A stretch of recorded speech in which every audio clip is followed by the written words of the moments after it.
Perfección es una palabra complicada, da algo de miedo.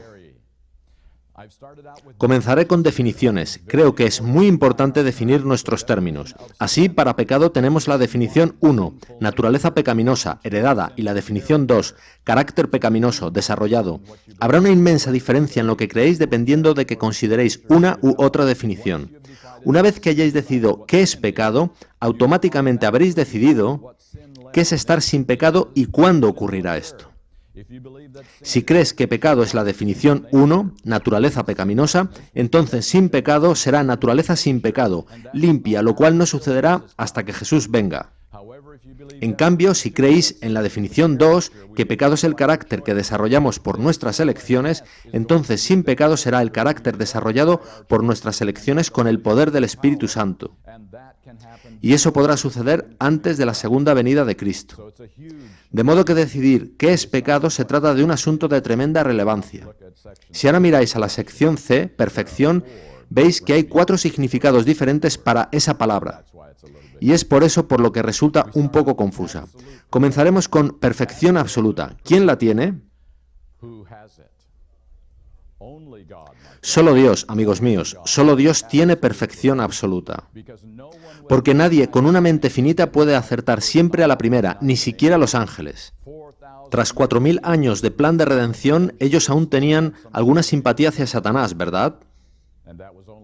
Hubo que esperar a la cruz para que la perdieran, así que conocimiento finito limitado nunca puede ser absolutamente perfecto. Solo Dios, con su conocimiento infinito, es absolutamente perfecto. Por tanto, si alguien te pregunta si podemos ser absolutamente perfectos, puedes sonreír y decirle, no, al menos en un par de millones de años.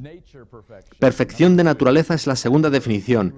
En el nacimiento recibimos una naturaleza pecaminosa. En la segunda venida recibiremos una naturaleza sin pecado, que es la perfección de naturaleza. Y si os fijáis, no hay decisión humana implicada en nada de ello, en nada de lo que recibís al nacer, ni en nada de lo que recibiréis en la segunda venida.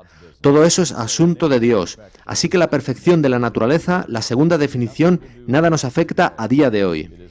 No es un asunto del que tengamos que preocuparnos. Llegamos a la definición 3, rendición de carácter. Cuando vienes a Jesucristo, ¿cuánto de tu vida entregas a Él? Todo. ¿Pero todo de qué? Todo de lo que eres consciente en ese punto concreto de tu vida, ¿no es así? Y cuando comienzas no es mucho, ¿verdad? La definición 3, rendición del carácter, es el único requisito para la salvación, ahora y siempre. Dios no va a preguntarte cuánto hace que eres cristiano, cuánto maduraste o cuánto has estudiado. Él va a preguntarte únicamente, ¿me amas con todo tu corazón? Eso es todo lo que Dios quiere saber, si lo amas con todo tu corazón. Ahora, ¿cómo puedo estar tan dogmáticamente seguro de que ese es el único requisito de salvación? Porque leí en la Biblia la historia de un ladrón en la cruz que tuvo muy poco tiempo para madurar, que tenía muy poco conocimiento sobre el gran conflicto, pero que entendió que era un pecador, que merecía su fin y que había un Salvador junto a él que podía liberarlo para la eternidad. Creer eso requirió fe, ¿verdad? Una inmensa fe. Y Jesús dijo que ese ladrón estaría con él en el cielo. De muy pocos tenemos la certeza de que estarán allí. La definición 3 es, por tanto, el único requisito de salvación. Ahora, si eso es correcto, ¿a dónde nos conduce? ¿Nos quedaremos estancados o bien creceremos? Ese pequeño círculo de entrega crecerá y crecerá al revelarnos Dios más cosas sobre su voluntad. Y nosotros participaremos gozosamente en ese crecimiento. Dios no se limita a preguntarnos, ¿me amas? No, Él tiene preguntas específicas. ¿Me amas con tu tiempo? Y por ello Él nos ha dado un día de cada semana como un testigo de que todo nuestro tiempo le pertenece a Él. Y al devolverle esa séptima parte del tiempo, ese es nuestro testigo de que entendemos que Él es nuestro Creador. ¿Me amas con tu dinero? Y de nuevo hay ahí un testigo de que todo nuestro dinero le pertenece, al poner en sus manos esa décima parte sagrada. ¿Me amas con los alimentos que pones en tu plato? Sí, nos pregunta también eso. ¿Me amas con lo que contemplan tus ojos, con lo que escuchan tus oídos? ¿Me amas con todo tu corazón? Él sigue haciéndonos preguntas específicas, ¿verdad? Y a medida que le decimos sí, Señor, ese círculo de entrega crece y crece y crece. Por tanto, las definiciones 3 y 4 son las únicas definiciones de perfección que nos afectan hoy en día. Entrega total, ahora, cada día, la cual lleva a madurez total. ¿Da un poco de miedo? Es tan natural como una pequeña planta creciendo. Tú quieres que dé tomates, pero solo tiene 3 hojas en ese momento. ¿Puede hacer más en ese preciso momento? Ella es perfecta en ese momento de su experiencia. Está perfectamente desarrollada en ese momento, pero aún tiene que crecer y crecer y convertirse en una planta repleta de frutos. Así que la entrega de carácter es en lo que ponemos nuestro foco hoy, amigos, y así la madurez llegará. Si participas en una carrera y hay una línea de meta en el lado opuesto del estadio, ¿dónde debería estar tu foco en cada preciso instante de la carrera? ¿Debería estar en esa meta? No. Tu foco en cada instante debería ser los 3 pies que hay ante ti.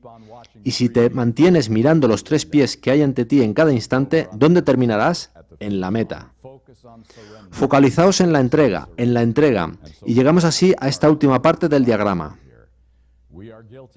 Somos culpables debido a nuestras elecciones pecaminosas. La perfección, sus únicas partes que nos importan hoy, es una sucesión de elecciones de no pecado. No os atemoricéis por la palabra, es una elección de no pecado para aceptar a Jesús como tu Salvador. Es la entrega de carácter que conduce a madurez de carácter, siendo cada paso regido por el libre albedrío. Eso es lo que perfección es para nosotros en esta fase de nuestra experiencia. Esta mañana revisaremos algunos textos bíblicos. Antes, os haré una pregunta que habéis de responder por vosotros mismos. ¿Enseña la Biblia la perfección de carácter? Podéis llamarla, si preferís, madurez de carácter o carácter sin pecado. ¿Lo enseña la Biblia? Vamos a ver juntos algunos textos. Comencemos en Judas 24. Todos los textos que leeremos esta mañana son promesas. Hay muchos mandatos en la Biblia, pero no leeremos ninguno hoy. Solo leeremos promesas. He aquí la primera, en Judas 24.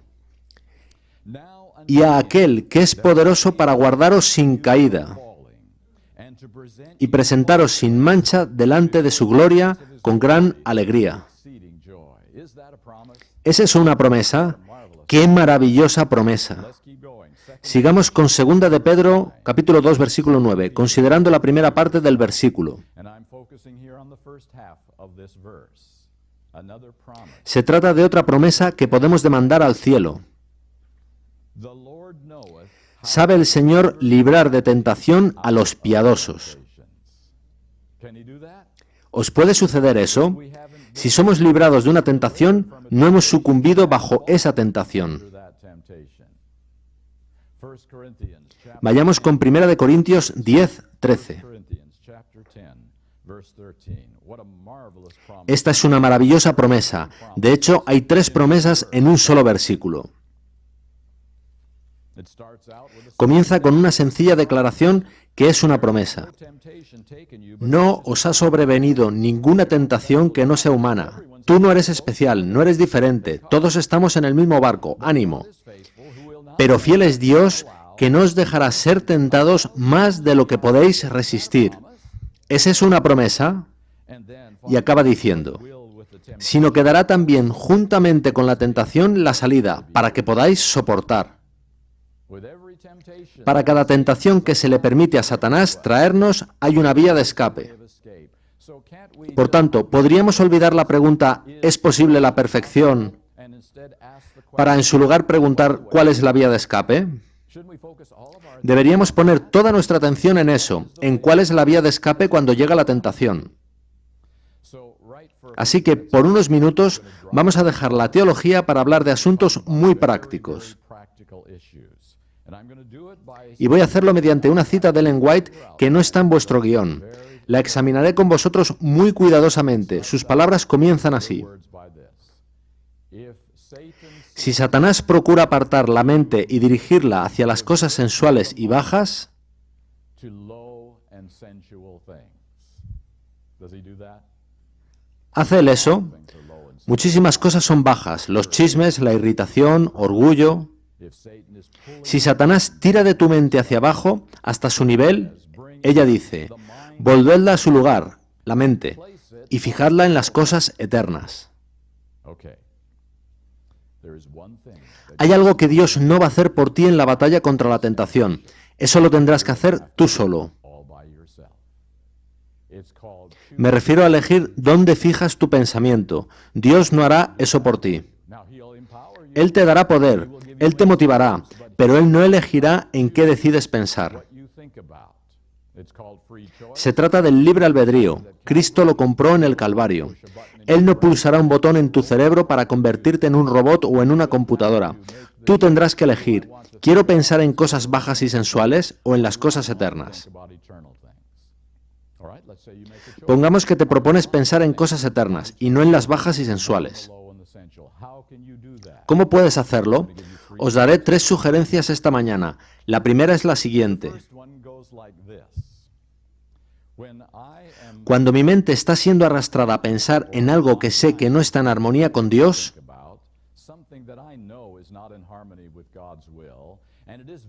y me resulta muy atractivo, muy tentador, tal y como leemos en Santiago 1, y soy atraído en ese sentido, una cosa verdaderamente extraña sucede aquí en mi cabeza.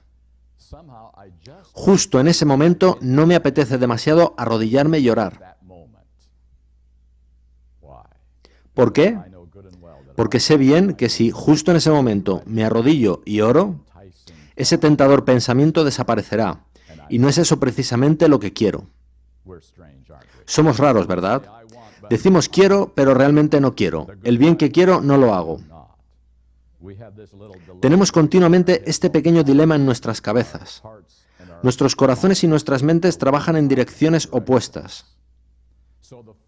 La primera vía de escape, el primer modo de poner nuestras mentes en las cosas eternas es la oración. Pero amigos, no se trata de oración de emergencia. Señor, me hundo. Sino de oración preventiva, justo como en la salud, donde la prevención es mejor que la curación.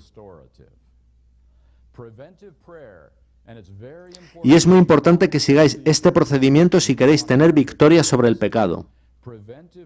La oración preventiva se realiza antes de que la tentación llegue. Caminas correctamente con el Señor cuando realizas oración preventiva.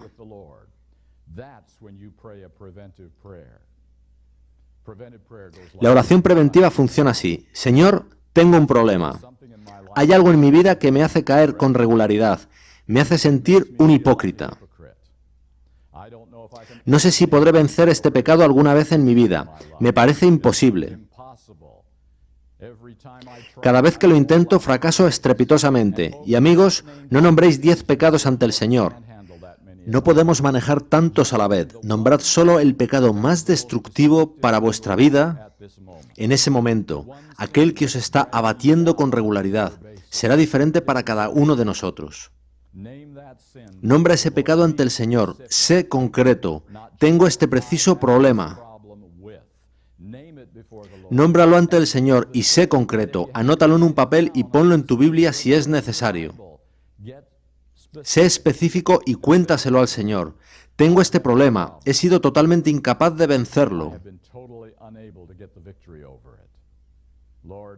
Pero, Señor, estoy deseoso de hacerlo.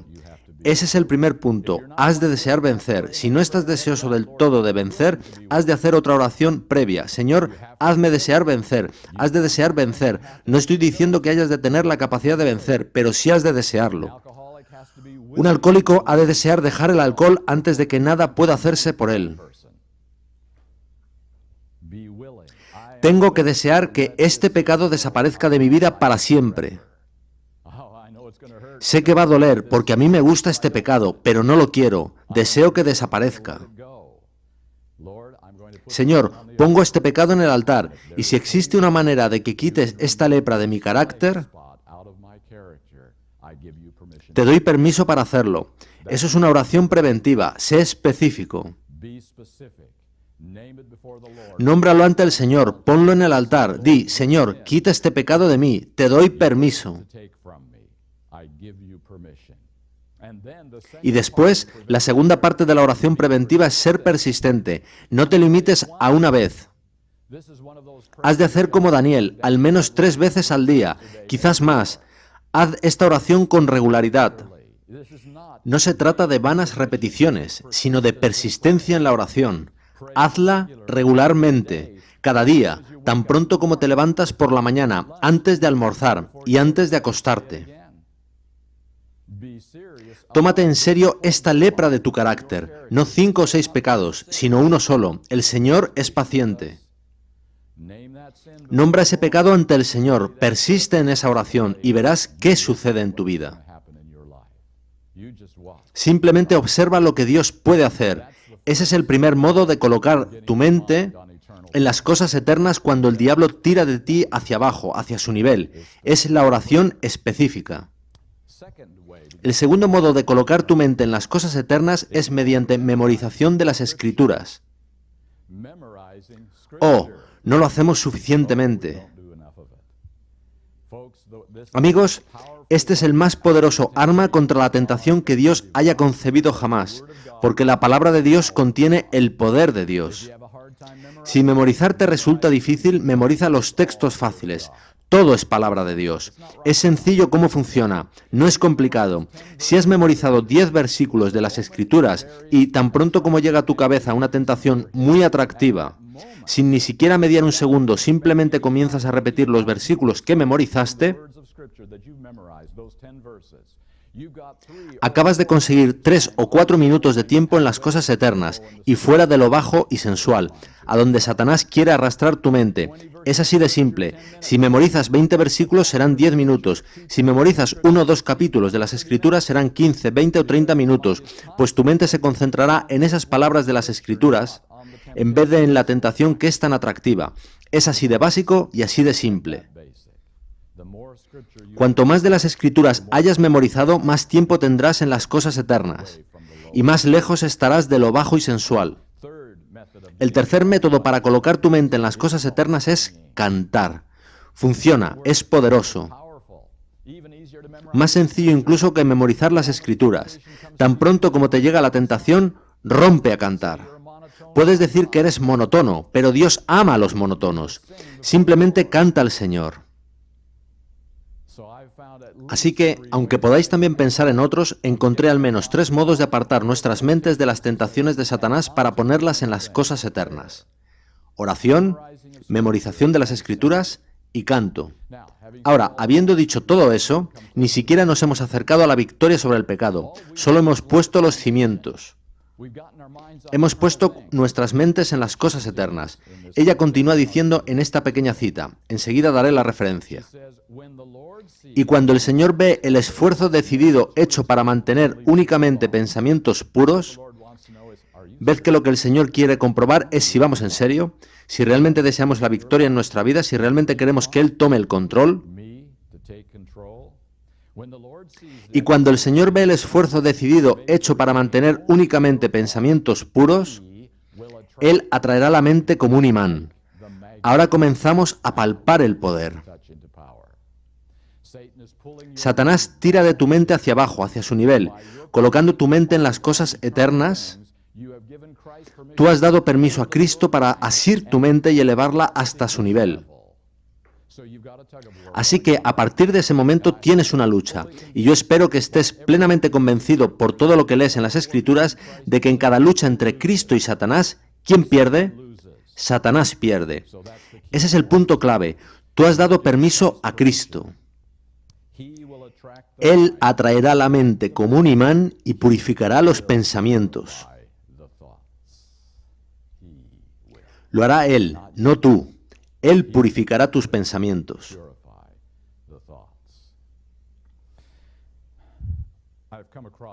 Me he topado con personas con gran fuerza de voluntad.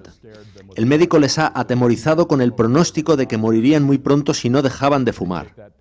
Cogen el paquete de cigarrillos, lo tiran a la basura y no vuelven a tocar otro cigarrillo nunca más. Intenta eso con la impaciencia o la irritabilidad. Nunca más seré impaciente, lo prometo. I will never be impatient again. I promise. And you see how far you're going A ver cuánto avanzáis. If there's any hope, Si existe alguna esperanza en las tentaciones del espíritu, que son mucho más fuertes que las carnales, it's going to be a miracle. es a través de un milagro de Dios purificando nuestros pensamientos. To do that. ¿Cómo va a hacerlo? Why is it that when ¿Por qué cuando llegan a nuestros oídos palabras muy ofensivas que resultan realmente humillantes, are really demeaning and someone is standing right in our face, that without even thinking sin ni siquiera pensar en ello, repentinamente nuestro rostro cambia de tonalidad? than it was before? Why is that? Well, it's very ¿Por qué sucede eso? Es muy sencillo. Esas señales auditivas llegan a nuestros oídos. El cerebro las procesa rápidamente y le dice a los órganos del cuerpo y a la piel: the body blood vessels get to the vasos sanguíneos, bombead rápidamente hasta la superficie. Es tiempo de luchar o de huir. Y entonces tu cara cambia a un color ligeramente diferente de como estaba antes. ¿No sería un milagro de Dios si exactamente esas mismas palabras llegaran a tus oídos y sin ni siquiera tomarte el tiempo de procesarlas, una sonrisa se dibujara en tu cara? as you hear those same exact words? Because God has Dios habría modificado tus conexiones neuronales. He has shut down Habría eliminado las antiguas que te llevaban a no tolerar esa afrenta y a defenderte, into para crear otras que te llevaran a decir: lamento que actúes así, te amo. all by Todo por el milagro de purificar los pensamientos. purifying the thoughts.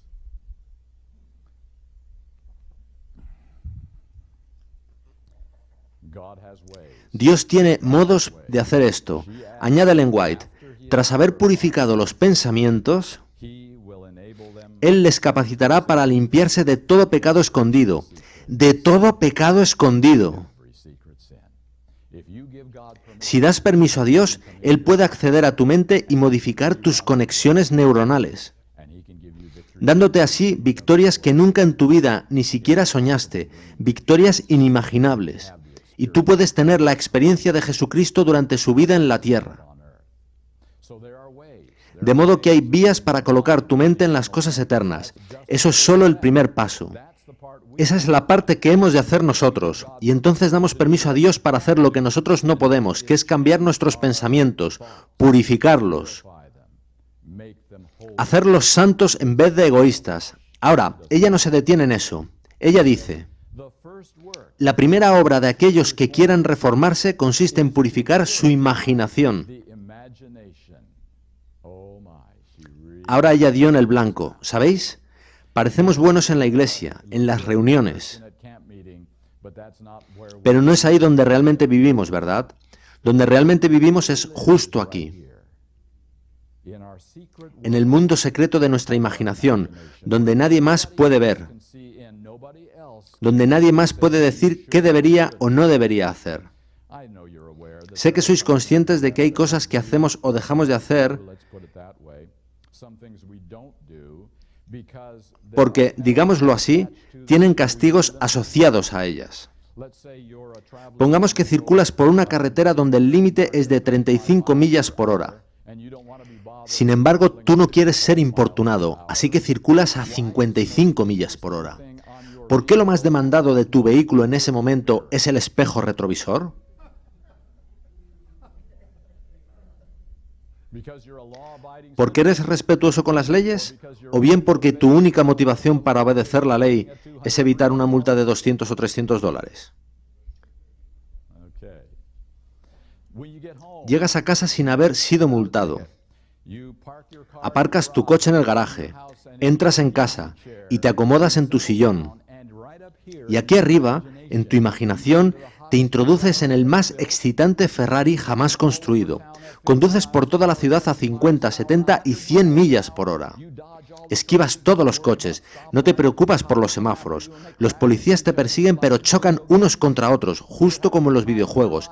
Pasas el más excitante momento de tu vida sin ningún policía que te multe. up here in your head. Aquí arriba, en tu cabeza, haces todo lo que quieres. Spell that out. No creo que tenga que dar más detalles, ¿verdad? I think you have the picture very Creo que tenéis la foto muy clara. Aquí arriba, en tu mente, es donde vivís sin restricciones. no restrictions whatsoever. You can do whatever you Podéis hacer lo que os plazca. Y amigos, el 99,9% de los pecados tienen lugar en la imaginación. imagination. La imaginación es la lepra de nuestras vidas. Y Ellen White dice, And Ellen White says the first work. la primera obra de aquellos que quieran reformarse consiste en purificar su imaginación. Now, what do you think? Are you going to be Ahora, ¿qué pensáis? ¿Seréis capaces de hacer eso? ¿Seréis capaces de purificar vuestra imaginación? No he leído muchos libros de autoayuda que den solución a eso. She says, Ella dice, cuando se esté tentado a someterse a imaginaciones corrompidas, then flee. se debe huir hacia el trono de la gracia y orar pidiendo fortaleza del cielo. You flee when tempted. When that thought comes into your Cuando ese pensamiento llega a tu mente, tú sabes que va a llevarte hacia abajo. Entonces huye hacia el trono de la gracia. ¿Cómo hacerlo? Oración, memorización bíblica y canto. you flee to the throne Huyes al trono de la gracia y pides fortaleza del cielo. of heaven. And she concludes, Ella concluye diciendo, la imaginación puede ser disciplinada en la fortaleza de Dios to dwell upon para espaciarse en las cosas que son puras y celestiales, in the strength of God. en la fortaleza de Dios. About miracles, my friends. Estamos hablando de milagros, amigos míos. Si hablamos de cómo escapar a cada tentación, estamos hablando de un milagro de Dios. Miracle of God. We have to take the first Nosotros hemos de dar el primer paso. Hemos de elegir fijar nuestra mente en Él. and then he takes Entonces Él se encarga de cualquier debilidad, tentación y pecado que encaramos, temptation that we are faced with, and he will turn it into y lo transformará en victoria. miracle of God. Es un milagro de Dios. La victoria sobre el pecado es un milagro de Dios. Oremos por ese milagro, busquémoslo. No nos contentemos con, caí de nuevo, lo siento, Señor. Let's move Salgamos de esa dinámica de pecar y arrepentirnos cíclicamente sobre el mismo asunto. over and over on the same thing. The reference for this, and I encourage La referencia de este texto, y os animo a que lo leáis por vuestra cuenta, es la pequeña compilación Mente, Carácter y Personalidad, volumen 2, página 595. Volume 2, page 595. All right, back to Volvamos ahora a nuestra pequeña búsqueda por la Biblia. Todo lo último era referente a 1 de Corintios 10:13. let's go to 2 Corinthians. Vayamos ahora a 2 de Corintios 10:5. 2 Corinthians chapter 10 verse 5. Now folks, in the next Ahora amigos, en los tres siguientes textos que leeremos encontraremos algunas de las promesas más inimaginables que Dios ha dado en la Biblia. that seem absolutely Puede parecer absolutamente fuera de toda razón cómo Él pudo prometer lo que vamos a leer. could he say what we're going to read. 2 Corinthians 2 de Corintios 10:5. casting down Destruimos argumentos y toda altivez que se levanta contra el conocimiento de Dios, and bringing in llevando cautivo todo pensamiento a la obediencia de Cristo. the obedience of Christ. Does that sound reasonable? ¿Suena eso razonable para personas con naturalezas caídas como tú o como yo? Unreasonable. Totalmente irrazonable. Todo pensamiento, todo el tiempo, nuestra imaginación pura el 100% del tiempo. ¿Cómo puede ser eso? Possibly be. Pastor O has been He estado haciendo una pregunta en los últimos días y la voy a hacer de nuevo. past few days. ¿Creéis la Biblia? Again, do you believe the Bible? And I'm going to ask you that question. Os formulo la pregunta ahora y voy a pediros que habléis en serio cuando respondáis. It's easy to believe Seguro que es sencillo creer las promesas fáciles de la Biblia. De tal manera amó Dios al mundo his only begotten. que ha dado a su Hijo unigénito.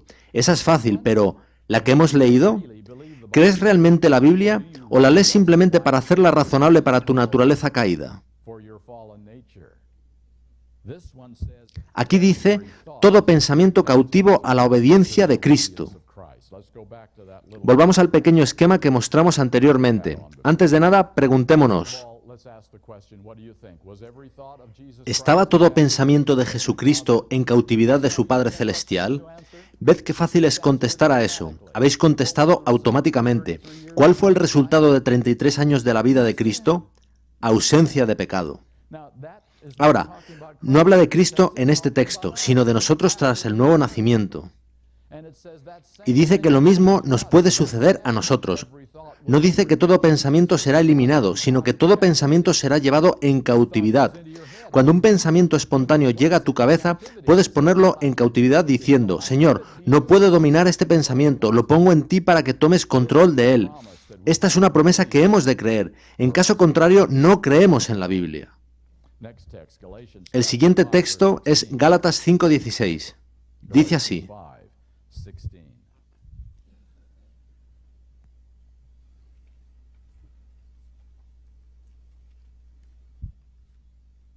This I say then, Digo pues, andad en el Espíritu, y no satisfaréis la concupiscencia de la carne.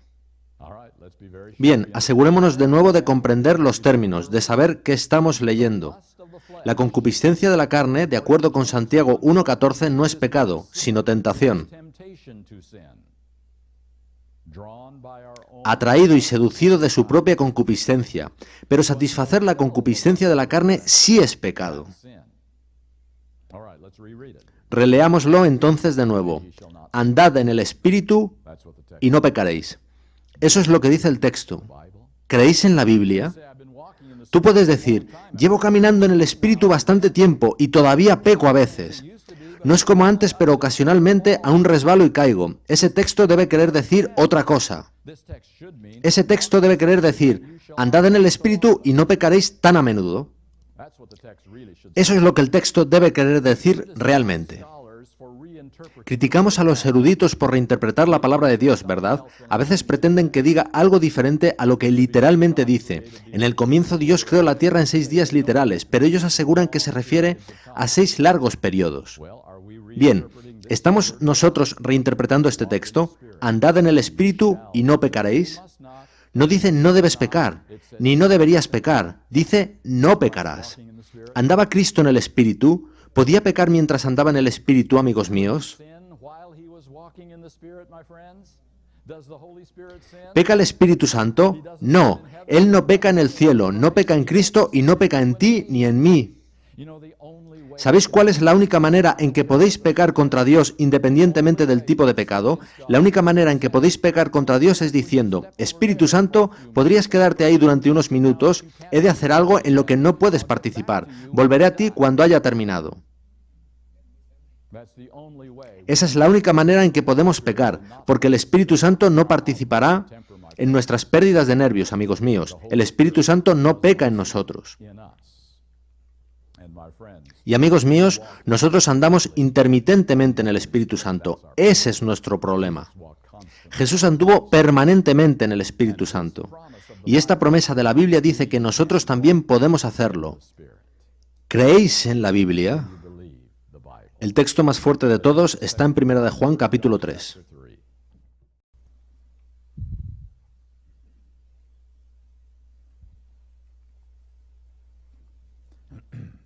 Now the whole section Toda la sección expresa virtualmente la misma idea, así que extraeremos 2 o 3 versículos. verse 6. Veamos el 6. Whosoever abideth Todo aquel que permanece en él no peca. Todo aquel que peca no le ha visto ni le ha conocido. verse 8. He that Versículo 8. El que practica el pecado es del diablo. Versículo 9. Todo aquel que es nacido de Dios no practica el pecado, porque la simiente de Dios permanece en él y no puede pecar porque es nacido de Dios.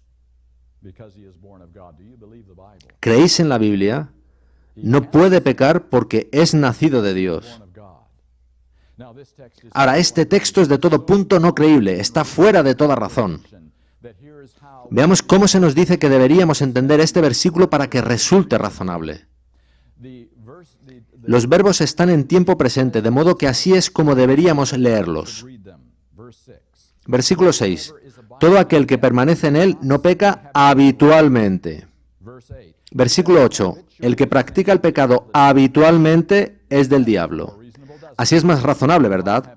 Si repito lo mismo una y otra vez, estoy permitiendo que el diablo me controle. The devil run me. But if it's only occasional, Pero si es solo ocasional, si resbalo solo de vez en cuando, estoy andando en Cristo. Está bien, soy salvo. I'm saved. So now I need your help. If Se nos dice que esta es la interpretación correcta de este pasaje. this passage. If that is correct, Si eso es así, voy a necesitar de vuestra ayuda. 3 lost 3 pérdidas de los nervios por semana. ¿Es habitual u ocasional? or occasional. Oh, habitual. 2.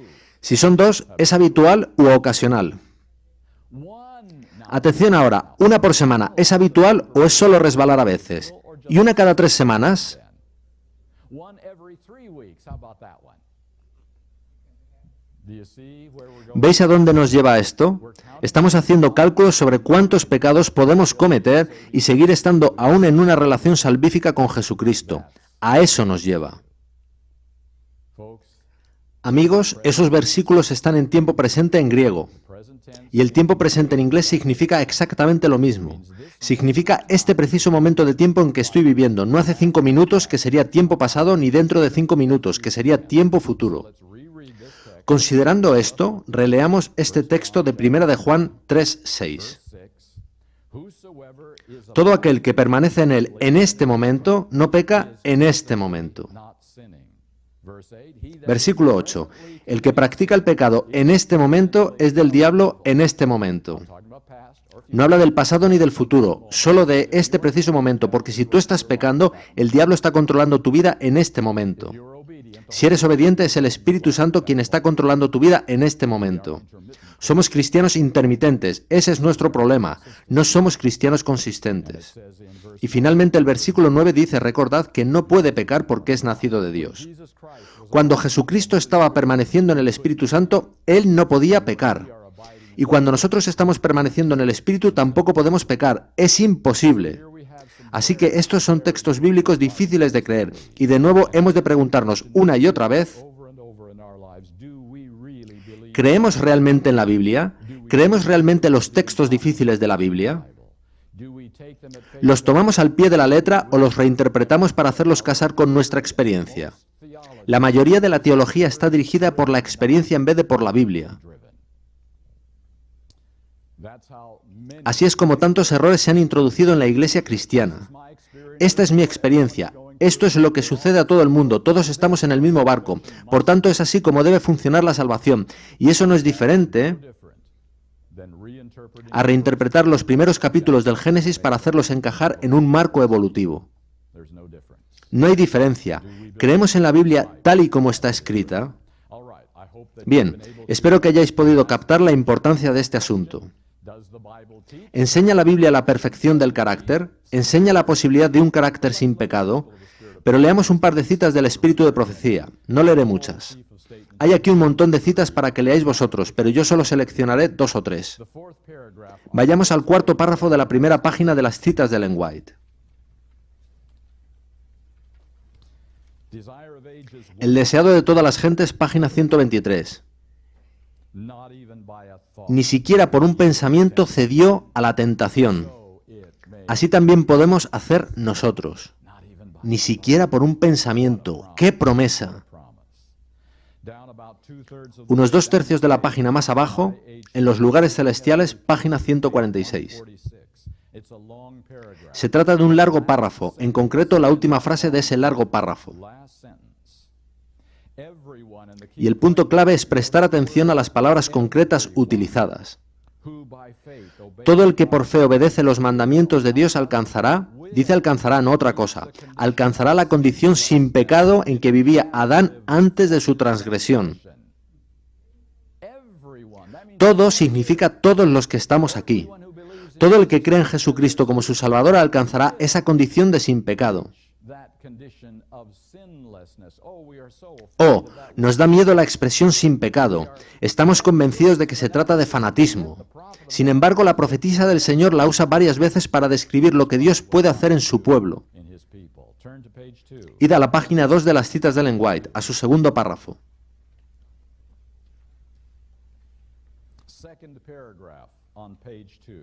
Review and Herald del 1 de abril de 1902, en el medio de la página tras los puntos suspensivos. Él vino a este mundo y vivió una vida sin pecado, que en su poder su pueblo también podría vivir. Oh, lo he escuchado tantas veces. Jesús vino a este mundo a morir en la cruz como el sacrificio por nuestros pecados. Fin del asunto.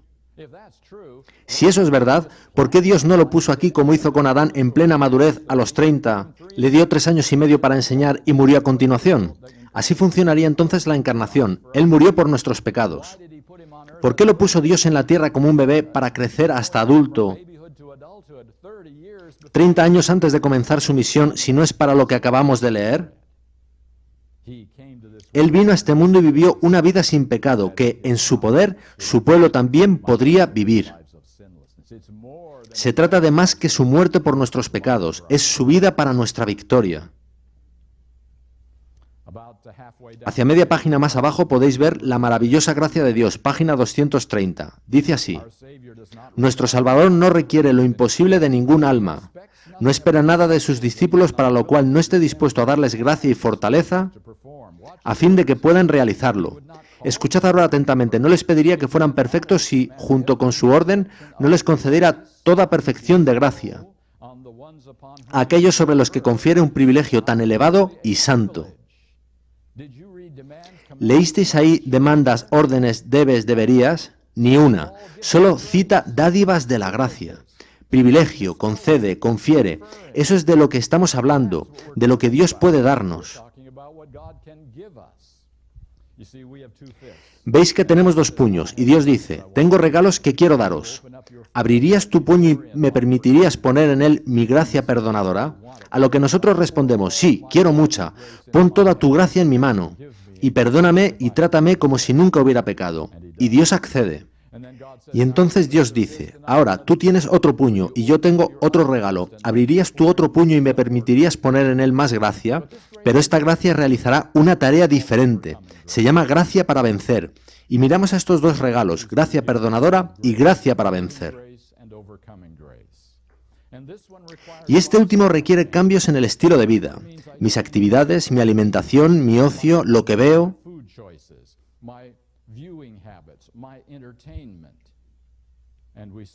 Y entonces decimos: creo que me gusta más este regalo. El perdón está muy bien. El mundo cristiano, amigos míos, ha convertido el Evangelio en únicamente perdón. Y el adventismo está haciendo lo mismo. Se nos dice que el perdón es el mejor regalo de la gracia de Dios. Pero, ¿realmente cuál es mejor de los dos? Creo que lo sabéis. ¿Sabéis por qué podemos estar absolutamente seguros de que la gracia para vencer es el mejor regalo de la gracia de Dios y el verdadero corazón del Evangelio? Porque muy pronto, si lo que hemos estado oyendo estos dos últimos días es cierto, y creo que lo es, este maravilloso regalo de la gracia perdonadora nos será quitado. Nunca más será visto en la historia del universo. ¿Por qué? ¿Por qué Dios nos va a privar de regalos que necesitamos? Él nunca hace eso. Él siempre abastece nuestras necesidades. La única razón por la que quitará la gracia perdonadora es porque cuando este regalo de la gracia para vencer nos haya de veras penetrado y controlado, este regalo, este maravilloso regalo de la gracia perdonadora, nunca más será necesario. Y Él dirá: me pongo con otra cosa, cerramos el tiempo de gracia, saldré del santuario celestial y poco después volveré a la tierra. Por lo tanto, muy pronto puedes disponer del mejor regalo de la gracia de Dios sin necesidad del otro. La gracia para vencer es el mejor regalo que Dios tiene para ofrecernos. Id a la página 3 en su tercer párrafo, Review and Herald del 10 de marzo de 1904. How about the third paragraph on page 3? Review and Herald, March 10, 1904. El que no tiene suficiente fe en Cristo para creer que Él puede guardarlo del pecado, no tiene la fe que le dará entrada en el reino de Dios. Podéis ver aquí que creer en la Biblia es realmente importante, ¿verdad? El que no tiene fe para creer estas promesas no tiene la fe que le permitirá entrar en el cielo. Pues la justicia es por fe en las promesas de Dios, tanto las fáciles como las difíciles de creer. Las creemos incluso si no vemos que se cumplan en la gente que nos rodea, en la iglesia o en nuestras propias vidas, incluso si no nos lo muestran nuestros propios ojos, creemos a Dios. Eso es lo que sucedió a Cristo en la cruz. La esperanza no le presentaba su salida del sepulcro como vencedor, pero la fe decía: mi Padre lo prometió. Y Jesús ejerció fe en contra de lo que decía la razón, la evidencia, la lógica, la historia y sus sentidos. Esto se trata de fe en Cristo. Los dos párrafos siguientes hablan de Enoc, y unos 2/3 de página más abajo hay una pequeña frase aislada. ¿La veis? Dice: y en nuestros días también hay Enocs. Parece que Dios tiene gente que está preparada para la traslación ya mismo. Hay Enocs. Y por supuesto nosotros queremos saber: ¿quién es, Señor? ¿Quién es el Enoc? Y ¿sabéis? La peor pregunta que se puede hacer es, ¿conoces a alguien que sea perfecto? O incluso peor, ¿eres tú perfecto? Porque eso es asunto de Dios, no nuestro. Nosotros no podemos identificar a otros, a duras penas podemos superar nuestros propios problemas. Por tanto, es asunto de Dios el identificar a los Enocs, porque no se trata de salvación, se trata de su vindicación y Dios tiene que conocerlos. Los últimos 3 párrafos nos advierten de que cuando estamos en el proceso de perfección del carácter, no iremos pregonando, no he pecado en los últimos 3 meses, porque justo en ese momento habrás pecado. El orgullo habrá prevalecido. Mirad, me dijo Pedro, camino sobre el agua. Y se hundió. Cuando proclamamos lo que únicamente a Dios corresponde proclamar, pecamos contra Él. Y el orgullo humano prevalece. Así que hemos de tener cuidado. La gente dice a menudo que estas 3 declaraciones prueban que nunca dejaremos de pecar. No es así. Lo que prueban es que nos metemos en territorio de Dios cuando decimos lo que solo a Él corresponde. Eso es todo lo que dicen esas 3 declaraciones. Hemos visto algunas citas. Ahora bien, he empleado todo el tiempo hablándoos de la definición 4.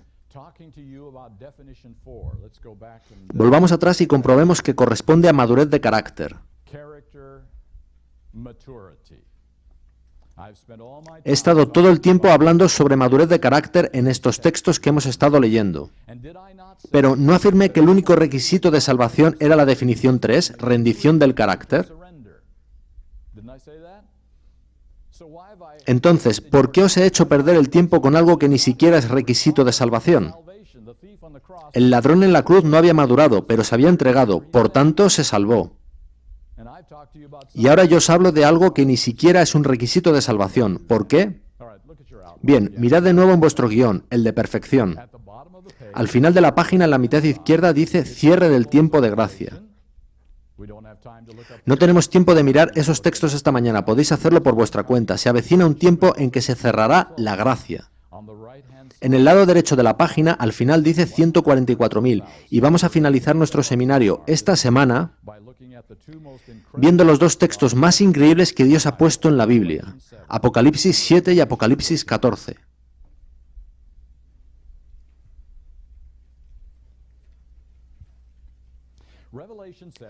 Como bien sabéis, Apocalipsis 7 habla de 4 ángeles reteniendo los 4 vientos de destrucción. Vivimos ahora en ese tiempo, y hay otro ángel que lleva el sello del Dios vivo, y que tiene un mensaje para los 4 ángeles del versículo 3. Su mensaje es: no hagáis daño a la tierra, ni al mar, ni a los árboles, hasta que hayamos sellado en sus frentes a los siervos de nuestro Dios. Y oye el número de los sellados. 144.000 sellados de todas las tribus de los hijos de Israel. ¿Qué está diciendo Dios? Que no habrá una destrucción de la tierra debida a la mano del hombre.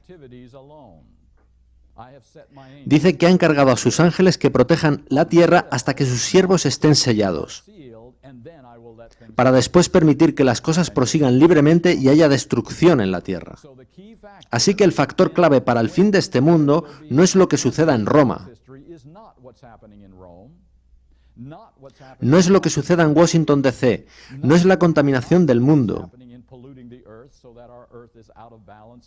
no es el calentamiento global, ni los tornados, ni ninguna de esas cosas. El factor clave de cuándo habrá un fin para la miseria de este mundo es cuando Dios sella a su pueblo.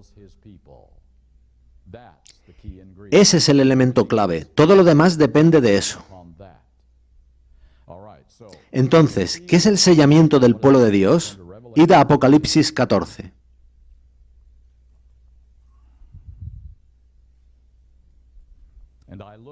Después miré, y he aquí el Cordero estaba en pie sobre el monte de Sión, y con él 144.000, que tenían el nombre de él y el de su Padre escrito en la frente. ¿Podéis ver ahí qué es el sello de Dios? El nombre del Padre, su carácter, escrito en tu mente. ¿Dónde actúa tu pensamiento? En tu frente, tu consciente. Y observad el resultado en el versículo 5. Y en sus bocas no fue hallada mentira, que abarca hipocresía, engaño y fingimiento, pues son sin mancha delante del trono de Dios. Si dudáis de qué significa esa expresión sin mancha, he citado 2 textos más en vuestro guión en los que se usa la misma expresión en griego y en ambos se refiere a Jesucristo. Ellos son sin mancha delante del trono de Dios. Lo que Dios ha prometido aquí es tomar una generación completa de pecadores y por el milagro del poder del Espíritu Santo, las cosas de las que hemos estado hablando, transformarlos en la maravilla del universo, en una generación completa de personas que han cesado de rebelarse contra Dios, que nada de lo que Satanás les hace puede tocarlos ya más. Porque ellos le dirán no todas las veces. Eso es lo que Dios promete, que dirán no. Y recordad que esto es una promesa, no una garantía. Dios no nos va a poner una camisa de fuerza. Eso no es el sello de Dios. Todo lo que Él hará es poner su nombre en nuestra frente y decir, confía en mí, y yo te prometo que Satanás no podrá vencerte. Eso es el sello de Dios. Quisiera que os pusierais en el lugar de Satanás durante un par de minutos. Él es muy tenaz. Creo que probablemente el peor momento de su existencia hasta entonces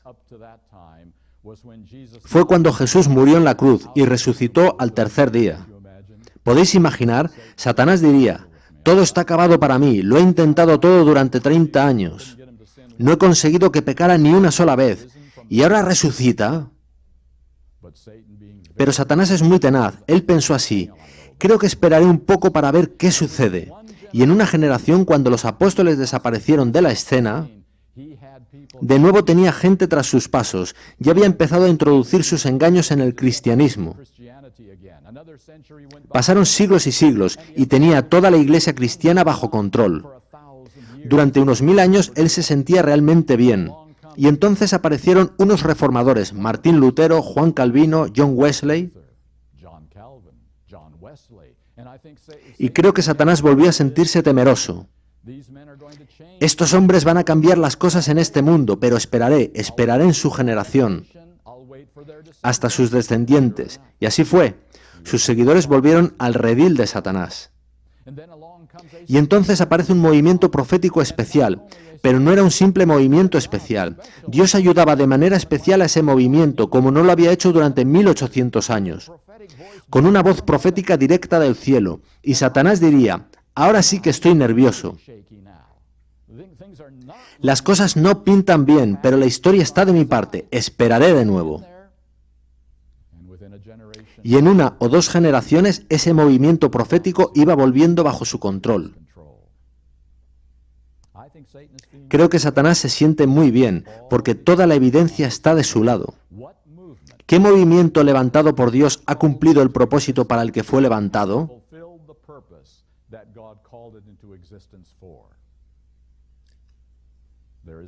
Ni uno. En algún momento ha habido un fallo, y Dios ha tenido que levantar otro movimiento, y otro más. Y si yo fuera Satanás diría, toda la historia está de mi parte. Haré también fracasar a esta iglesia remanente de la profecía. No me derrotará, no ahora. Tráela, Dios, tengamos el tiempo de angustia, porque todo lo que Satanás tiene que hacer para probar que Dios es un mentiroso y que sus promesas no son confiables, es hacer pecar una sola vez a uno solo de los sellados. ¿Había un grave riesgo en el gran conflicto cuando Jesucristo vino a este mundo? ¿Cuántos pecados? Un solo pecado y Dios pierde el gran conflicto.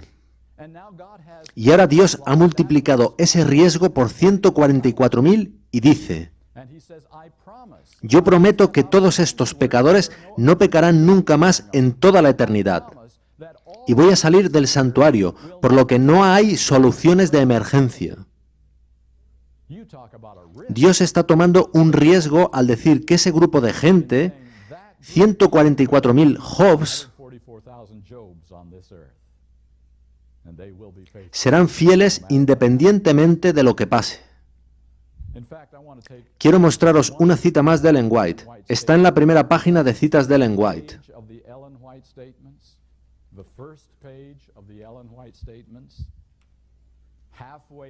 Hacia la mitad de la página. El deseado de todas las gentes, página 671.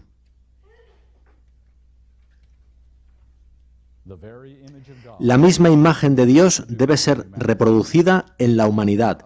El honor de Dios, el honor de Cristo está implicado en la perfección del carácter de su pueblo. El honor de Dios, su credibilidad está en juego.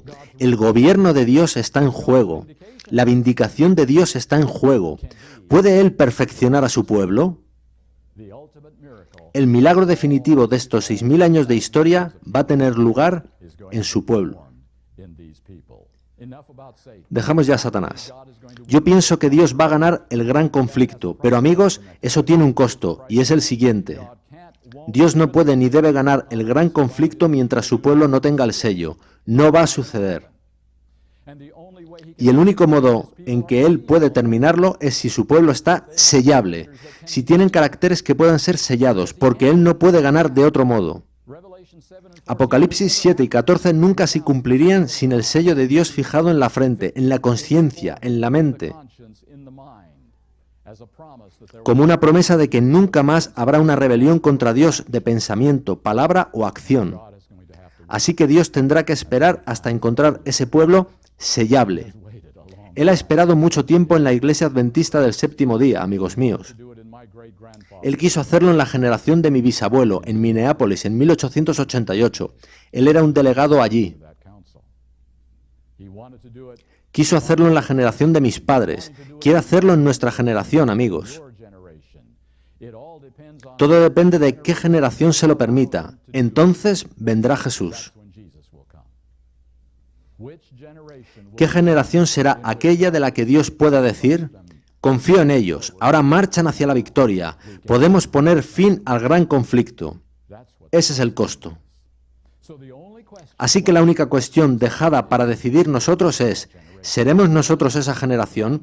No si sucederá o si ganará Dios, sino si seremos la generación en que Él pueda hacer su obra final. Así que voy a pediros que hagáis algo cuando dejéis esta reunión y volváis a vuestras actividades. No simplemente volváis y continuéis todo como habitualmente, amigos. No hagáis eso. Iremos a la sepultura si hacemos eso. Todos nosotros. Tenemos que tomarnos realmente en serio nuestro llamado y misión como adventistas del séptimo día. Nosotros somos la clave. Nosotros, lo creamos o no, somos la clave para determinar cuándo vendrá Jesús. Por tanto, amigos míos, pelead con Dios. Ellen White dice que lo hagamos. Pelead con Dios sobre esas manchas en vuestros caracteres que no son sellables de momento. Luchad con Dios, suplicadle el milagro de modificar conexiones neuronales, pedidle que lo haga, de modo que el pecado se os haga tan odioso como lo fue para Jesucristo. Se nos dice que puede ser así. Odiaremos el pecado al igual que Jesús odiaba el pecado. Eso es un milagro de Dios. Cuando haya dejado de sernos atractivo, no nos arrastrará más, porque Dios habrá obrado modificando nuestra dinámica de pensamiento. Así que pidamos a Dios el mayor milagro que jamás haya realizado, no para nuestra salvación, sino para su vindicación. Todo esto de lo que os estoy hablando se refiere a madurez de carácter. Recordadlo de nuevo en esta diapositiva, madurez de carácter. Martín Lutero no podía vindicar a Dios, pues había muchos errores en su teología. No era una teología sólida en muchos aspectos. Él no podía vindicar a Dios, pero, sin embargo, espero verlo en el cielo. Su entrega era correcta, pero había lagunas en áreas clave de su conocimiento. El llamado de esta última generación no gira en torno a salvarse, sino a vindicar a Dios. La salvación es una consecuencia de aquello. Por tanto, nuestro foco ha de ser la vindicación de Dios, la madurez de carácter que permita la segunda venida de Cristo. La entrega traerá salvación. Alabado sea Dios. Pero solo entrega no traerá la segunda venida de Cristo mientras no aparezca la madurez. Así que, amigos míos, seamos adventistas del séptimo día y oremos para que venga pronto ese día en que Dios pueda decir: están listos, aquí está la paciencia de los santos, no aquí estará, aquí están los que de veras guardan mis mandamientos, no los que quieren o desean hacerlo. Y estos están listos para caminar conmigo, vestidos de blanco. Oremos por ello. Arrodillémonos en oración antes de terminar. Padre que estás en el cielo, nos hemos retardado en esta tierra muchos años debido a laodiceanismo, somnolencia, letargo, confianza propia, orgullo, justicia propia y tantas cosas que nos han mantenido aquí.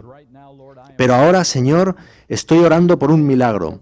Oro por todo el que invoca el nombre de Jesucristo, como cristiano adventista del séptimo día, para que pidan el sello de Dios. Estoy orando para que esto se haga realidad a lo largo y ancho del país. Y para que este grupo aquí presente, al volver a nuestras iglesias, podamos ser luces resplandecientes de lo que eso significa para finalizar la historia de este mundo. Por lo tanto, Señor, tómanos, débiles e indefensos, modifica nuestros caminos neuronales. Haz lo que sea necesario, Señor. Haz el pecado odioso para nosotros. Hazlo tan desagradable que no queramos tocarlo más. Así, oro, Señor, que, por tu poder, puedas hacer lo que vindique tu nombre.